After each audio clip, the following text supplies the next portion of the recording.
Now today's topic is arithmetic progression. Arithmetic progression क्या होता है? एक ऐसा प्रोग्रेशन जिसके प्रोसीडिंग टर्म एक फिक्स टर्म को ऐड करने से मिले, जिसका प्रोसीडिंग टर्म एक फिक्स टर्म को ऐड करने से मिले।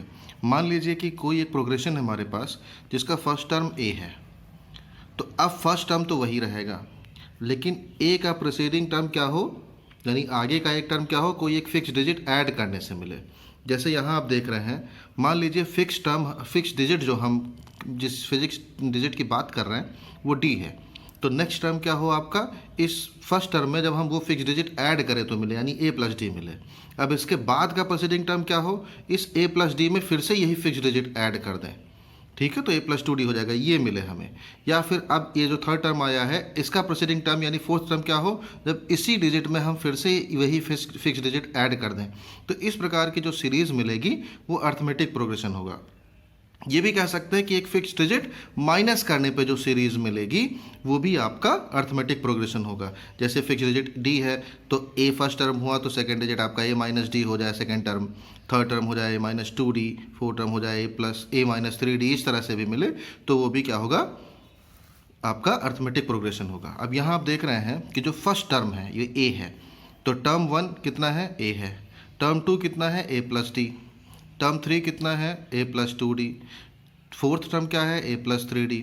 यहाँ अगर आप गौर से देखें तो टी वन यानी फर्स्ट टर्म आपका ए है, सेकेंड टर्म ए प्लस डी है, यहाँ टू लिखा हुआ है, तो ए प्लस डी को हम कन्वर्ट कर सकते हैं A plus two minus one into D. तो टी थ्री को क्या लिख सकते हैं, टी थ्री है आपका ए प्लस टू डी, तो ए प्लस टू डी को क्या लिख सकते हैं, A plus three minus one into D. Fourth term है A plus three D, A plus three D को क्या लिख सकते हैं, A plus four minus one into D. इसको आप छिपा लें तो फोर्थ टर्म, ठीक है, आपका क्या आ जाएगा, A plus four minus one into D. तो ऐसे फिफ्थ टर्म क्या होगा, A plus five minus one into D. Six term होगा A plus six minus one into D. तो nth टर्म क्या हो जाएगा, मान लीजिए n टर्म्स हैं ए पी में, तो टी एन क्या हो जाएगा, A plus N minus one into D. तो nth टर्म फाइंड करने का ये एक फार्मूला हो गया, ठीक है। अर्थमेटिक प्रोग्रेशन की सीरीज़ है A plus D, A plus two D, इस तरह से बढ़ते चले जाते हैं। सपोज दैट कि लास्ट डिजिट हमारे पास एल है, ठीक है, और ये फिक्स डिजिट क्या है, डी है, जिसको कॉमन डिफरेंस कहते हैं। क्या कहते हैं, कॉमन डिफरेंस। अब लास्ट डिजिट हमने सीरीज़ की मान ली एल है, तो उसके पहले की डिजिट क्या होगी, यही फिक्स डिजिट माइनस करने पे मिला होगा। इसके पहले की डिजिट टर्म क्या होगा, फिक्स डिजिट फिर से माइनस करने पे मिला होगा, तो एल यानी एल माइनस टू डी होगा, ठीक है। तो अगर इस पूरी सीरीज में एन टर्म्स होंगे तो nth टर्म क्या होगा, यही लास्ट टर्म होगा, यानी nth टर्म क्या होगा, लास्ट टर्म होगा। और nth टर्म के लिए हमने फार्मूला पीछे क्या निकाला था, A plus N minus one into D. तो लास्ट टर्म भी आपका क्या हो जाएगा, A plus N minus one into D if in series there are N terms, यानी सीरीज में अगर एन टर्म्स हो तो L is equal to nth term, ठीक है, याद रखिएगा। अब कॉमन डिफरेंस निकालने की बात आती है कि सपोज दैट हमें सीरीज दी गई है डिजिट्स में, हम कॉमन डिफरेंस कैसे निकालेंगे, फिक्स डिजिट। तो ये सेकंड टर्म में से फर्स्ट टर्म माइनस कर दीजिए, ए कैंसिल हो जाएगा, फिक्स डिजिट मिल जाएगी। या फिर ये थर्ड टर्म में से सेकंड माइनस कर दीजिए तो भी आपको डी मिल जाएगा, यानी एक आगे की प्रोसीडिंग टर्म में से एक पीछे की डिजिट को, यानी पीछे के टर्म को माइनस कर दीजिए। जैसे ये है, सेकेंड टर्म में से फर्स्ट टर्म माइनस कर दें, या थर्ड टर्म में से सेकंड माइनस कर दें, फोर्थ में से थर्ड माइनस कर दें, तो जो भी वैल्यू आएगी वो कॉमन डिफरेंस आएगा। कॉमन डिफरेंस यानी वही फिक्स डिजिट आएगा। कई ऐसे न्यूमेरिकल आपको मिलेंगे जिसमें ये दिखाना होगा कि ये एपी है या नहीं है, तो आप ऐसा करेंगे, सेकंड टर्म में से फर्स्ट टर्म माइनस कर दीजिएगा और थर्ड में से सेकंड माइनस कीजिएगा, देखिएगा दोनों इक्वल आ जाएगा, ठीक है। अगर ऐसा होता है तो वो एपी सीरीज होगी। यही सीरीज है, सपोज दैट इसमें लास्ट टर्म क्या है, एल। अब हमने बिगिनिंग से ये निकाल लिया कि nth टर्म निकालने का फार्मूला है A plus N minus one into D. अगर कहे इंड से यानी लास्ट टर्म से कोई टर्म निकालिए, तो लास्ट टर्म से मान लीजिए आरवां टर्म हमें निकालना है, यानी आरथ टर्म फ्रॉम लास्ट टर्म। तो लास्ट टर्म से अगर आरथ टर्म निकालना हो तो फार्मूला आपका होगा L minus R minus one into D. R क्या है, वही जो टर्म हमें निकालना होगा लास्ट टर्म से, ठीक है, याद रखिएगा। लास्ट टर्म आपको गिवन रहेगा और लास्ट टर्म से कहेगा आरथ टर्म निकालने के लिए, तो आर की वैल्यू रखिएगा, कॉमन डिफरेंस डी रखिएगा, सॉल्व हो जाएगा।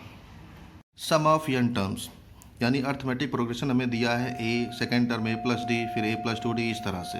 अगर लास्ट टर्म यल है तो उसके पहले का टर्म क्या होगा, second last term L minus D, उसके पहले का टर्म क्या होगा, एल माइनस टू डी, इस तरह से हमने सीरीज़ बना ली।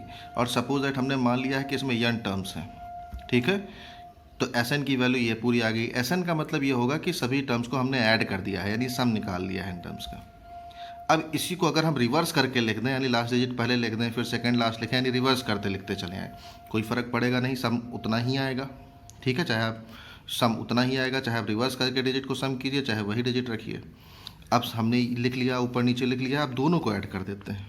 तो S N plus S N क्या हो जाएगा, 2SN।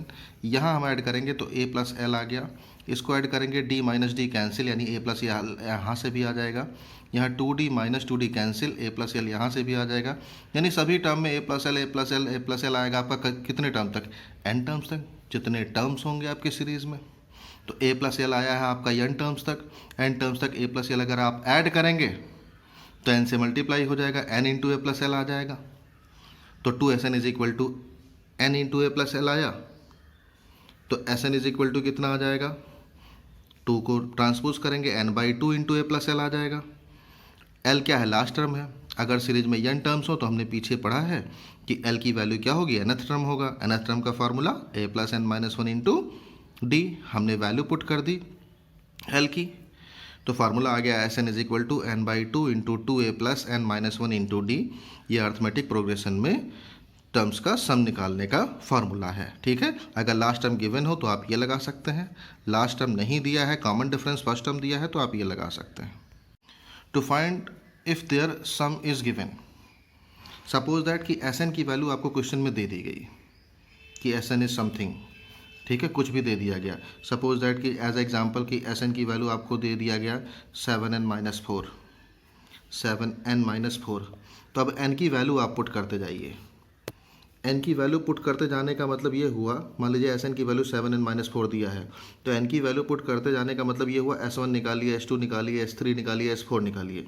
n की वैल्यू 1 2 जैसे 1 रखेंगे तो 7 माइनस 4 3 आ जाएगा। ठीक है, इस तरह से आप निकाल लीजिए। तो SN गिवन है मान लीजिए, तो हमने S1 निकाला, S2 निकाला, S3 निकाला, S4 निकाला, निकाल लिया n की वैल्यू रख करके। अब हमें सीरीज़ फाइंड करनी है, यानी पहला टर्म फाइंड करना है। पहला टर्म क्या होगा, S1 होगा। दूसरा टर्म क्या होगा, S2 में से S1 माइनस कर दीजिएगा। तीसरा टर्म क्या होगा, S3 में से S2 माइनस कर दीजिएगा। यानी 3 टर्म के सम में से 2 टर्म का सम माइनस कर दें तो तीसरा टर्म आ जाएगा। ठीक है, फोर्थ टर्म क्या होगा, चारों टर्म का सम जो निकाला हमने उसमें से 3 टर्म के सम को क्या करें, माइनस कर दें, तो हमें मिल जाएगा फोर्थ टर्म। तो इसी तरह से हमें first term, second, third, fourth, यानी पूरी सीरीज मिलती हुई चली जाएगी। लास्ट टॉपिक आपका आता है अर्थमेटिक प्रोग्रेशन में कि वर्ड प्रॉब्लम्स आएंगे, हमें अपने हिसाब से कोई डिजिट काउंट करनी होगी या प्लेस करनी होगी, ठीक है, जो कि AP में हो। तो अर्थमेटिक प्रोग्रेशन में अगर आपको कोई भी 3 डिजिट अगर माननी हो तो आप क्या मानेंगे, A मानेंगे। A के बाद वाला एक टर्म क्या होगा, A प्लस डी होगा AP में। A के पहले वाला टर्म क्या होना चाहिए, A माइनस डी, तो ये आप लेट करेंगे। ठीक है, याद रखिएगा। इसी तरह से 4, 5 और 6 टर्म मानने हो तो क्या लेट करेंगे, ये मैंने नोट कर दिया है। ठीक है।